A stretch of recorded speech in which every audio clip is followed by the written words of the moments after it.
Daniel Goupillat, bonjour. Bonjour. Vous êtes le président de la Chambre des métiers et de l'artisanat d'Île-de-France. Avant de commencer, on va faire un état des lieux de l'artisanat en Île-de-France. Voilà, en quelques chiffres, quelques mots rapidement. La Chambre de métiers donc, représente 150 000 artisans sur l'Île-de-France, représente 43 milliards de chiffre d'affaires, ce qui est quand même pas mal, et puis à peu près un demi-million de personnes, d'actifs, aussi bien les entrepreneurs que leurs employés. Alors, Voilà les chiffres de l'Île-de-France.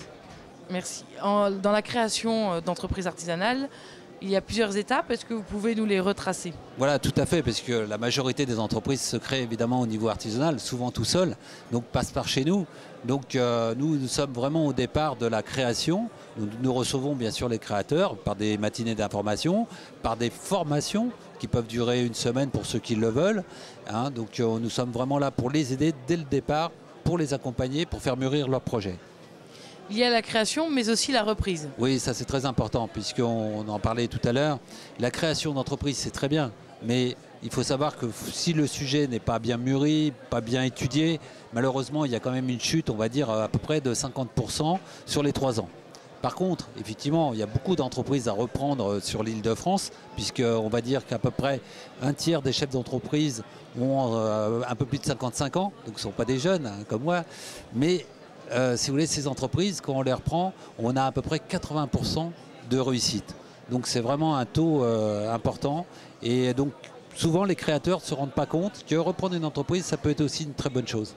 Et là aussi, pour la reprise, la Chambre des métiers et de l'artisanat accompagne l'artisan. Tout à fait, nous sommes là en permanence, donc pour aider évidemment le cédant et le repreneur pour faire le mariage, pour que tout se passe bien. Donc on accompagne de A à Z l'entreprise qui va être transmise. Comme pour la création, pareil, on accompagne, on a vraiment le personnel pour ça, pour les accompagner tout le long de leur projet. Alors que ce soit pour la création et la reprise, quels sont les financements possibles? Alors, les financements pour la création, maintenant, il faut être honnête, il n'y en a plus beaucoup. Bon, il peut y avoir des prêts d'honneur par les plateformes d'initiative, donc où les chambres, si vous voulez, sont partenaires. Donc il y a des sujets comme ça. Par contre, sur la création sur la reprise d'entreprise, il y a beaucoup plus de financement. Actuellement, par exemple, il y a des fonds européens qui permettent on va dire de cautionner des prêts jusqu'à la hauteur de 150 000 €, ce qui est quand même pas mal, sans caution personnelle, qui permettent pour la reprise d'entreprise de pouvoir accéder quand même à pas mal d'entreprises.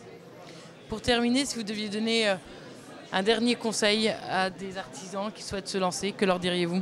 Eh bien, le conseil avant tout, c'est renseignez-vous, venez près des chambres de métiers, il y en a dans tous les départements.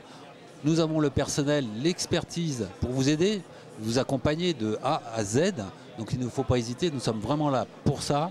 Et malheureusement, les gens n'y pensent pas de trop, mais nous sommes vraiment un service public. Et je vais dire un petit peu plus, nous sommes un service public, mais dirigé par des privés comme moi.